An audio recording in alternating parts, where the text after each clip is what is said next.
mas eu queria cumprimentar mais uma vez o secretário Alex Vargas, de Planejamento Estratégico da Prefeitura. Secretário, muito bom dia, obrigado por atender mais uma vez aqui a Rádio Bandeirantes. Bom dia, Agostinho, é um prazer falar com você.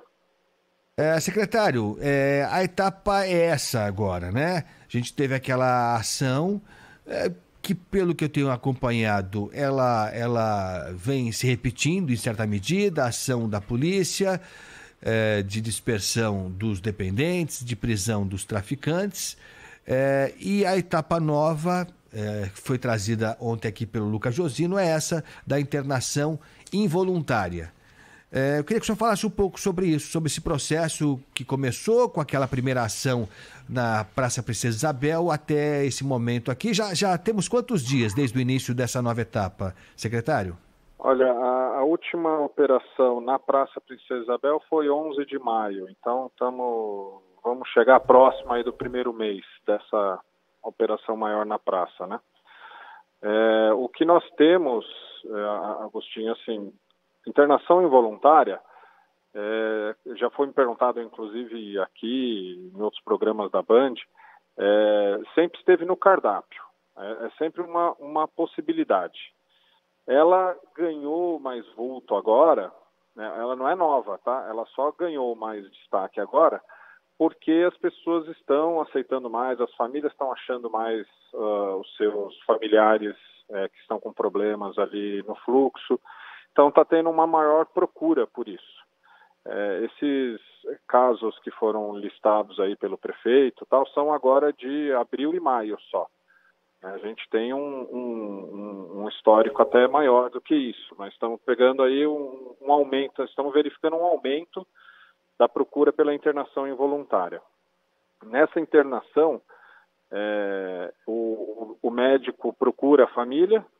Em não achando a família, o próprio médico pode autorizar e determinar a internação. Mas a gente sempre tem esse trabalho de busca da família, ou às vezes é a própria família que vem buscar o serviço público, né? Isso também acontece bastante. E a gente procede com a internação e comunica imediatamente Ministério Público, Defensoria Pública, que podem acompanhar aí todos os casos. Então é feito rigorosamente nos termos da lei, a lei é de 2019, que alterou, regulamentou a internação involuntária em caso de álcool e drogas, especificamente, é uma lei específica para drogas, e a gente segue o rito da lei aí com extremo rigor. É uma medida excepcional, no sentido de que ela só é aplicada depois de tentadas as outras formas de tratamento. Então, uma vez que ela é adotada, depois disso ele entra em todo o atendimento padrão que a Prefeitura oferece, de acolhimento, de tratamento, seja na casa dele, seja nos nossos equipamentos, de busca de trabalho e renda. A gente tem o POT, que é o Programa Operação Trabalho, específico do programa Redenção, o POT Redenção.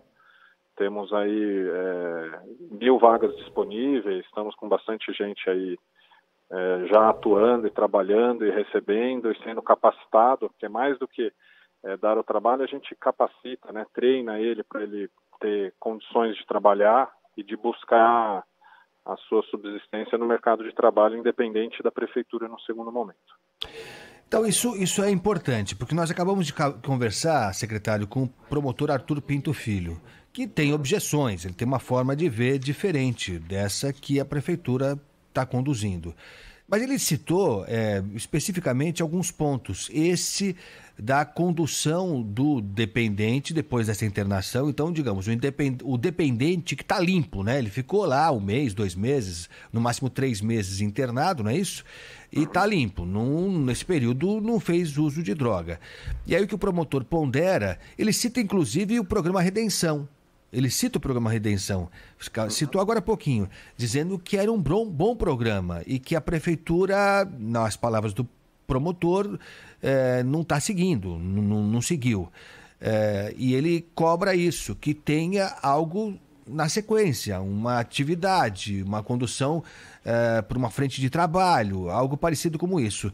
Então, o que o senhor está dizendo é que existe essa etapa. Existe, o promotor está mal informado. Existe essa etapa, ela tem, inclusive, desde que o programa Redenção foi criado, o que a gente teve foi um aumento do valor da bolsa e do número de bolsas, né?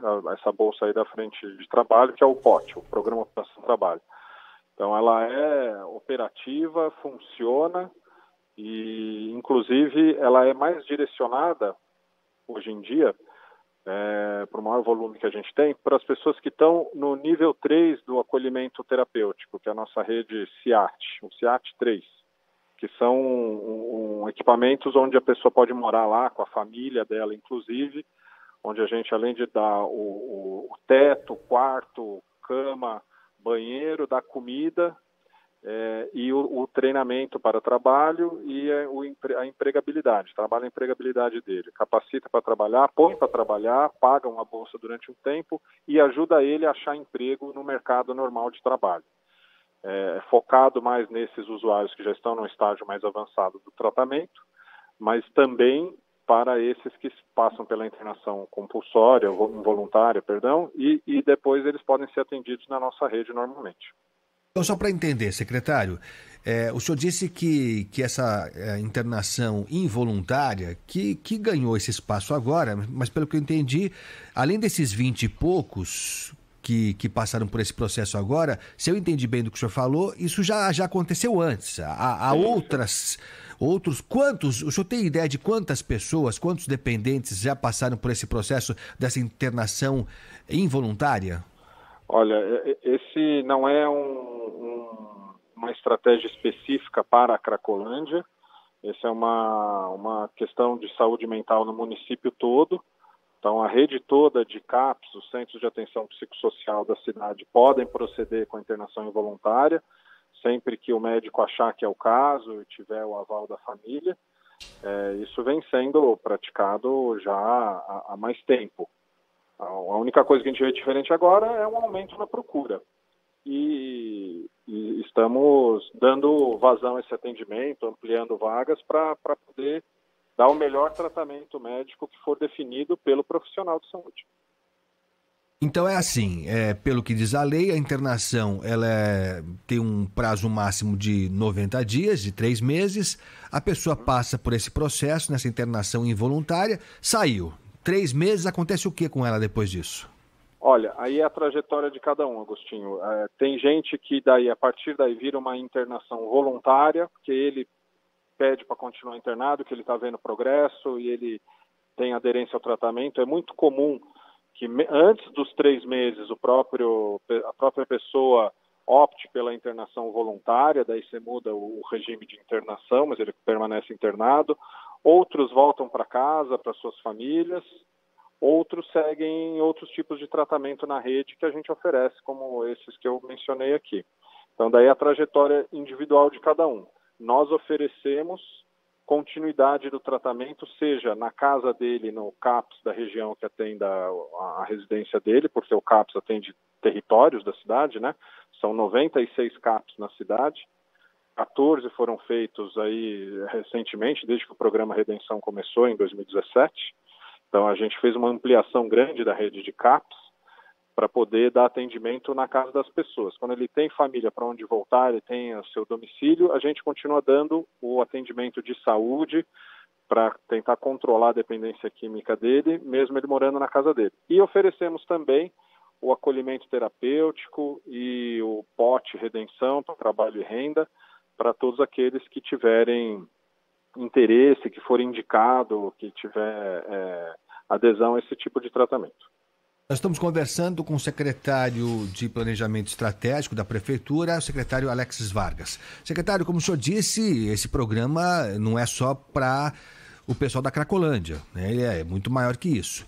Mas, se tratando do dependente da Cracolândia, há alguns agravantes, né? Um deles principal é que ele não tem moradia, né? Como regra, ele não tem moradia e imagino que até em alguns casos o laço com a família nem exista, seja até difícil encontrar, talvez, algum parente próximo, enfim. Então, isso é um agravante. Nesses casos em particular da Cracolândia, em que a pessoa não tem moradia, não tem um elo familiar, ele saiu desse período de internação, acontece o que com ele, secretário? Agostinho, eu vou aproveitar a sua pergunta até para aprofundar um pouco esse assunto. A gente tinha na Cracolândia de 2016 4.000 pessoas. 2019 e 2020, 2.000 pessoas aproximadamente. Em 2021, 1.000 pessoas aproximadamente. Depois ali, quando dispersou, foi para a Praça Princesa Isabel, 500 pessoas. Hoje, a maior concentração de pessoas que a gente tem é de 250, que fica ali na Rua Helvétia, próxima da São João. Então, a gente tem uma concentração de pessoas infinitamente menor do que há pouco tempo atrás. A redução vem sendo gradativa ano a ano, de forma muito consistente. Então, com 250 pessoas ali. Quando a gente fala num quantitativo de pessoas desse, fica muito mais fácil a família achar a pessoa lá. Não é igual chegava antes na beira da Cracolândia, lá em 2016, 4.000 pessoas, o poder público sequer entrava ali dentro. Então você não achava a pessoa, você não tinha acesso àquilo, era totalmente dominado pelo crime organizado. Hoje em dia a gente consegue circular no meio dessas 250 pessoas, todos nós, a GCM, os profissionais de saúde, de assistência, os próprios familiares agora entram ali, acham seus parentes. Então, o que a gente tem hoje é uma situação muito mais fácil da família acessar essa pessoa que pode estar perdida aí no vício, na dependência química já há mais tempo. Mas, além disso, esses que estão ali resistindo, então muita gente já saiu. E eu sei que você vai falar, mas saiu foi para onde? Uns foram para casa, outros foram para outras cidades. Não significa que todos pararam de consumir droga, mas pararam de consumir na rua. A gente conseguiu, a Polícia Civil conseguiu quebrar a estrutura do grande tráfico que operava ali. Então, hoje a gente tem pessoas ali que são mais resistentes, são casos mais difíceis.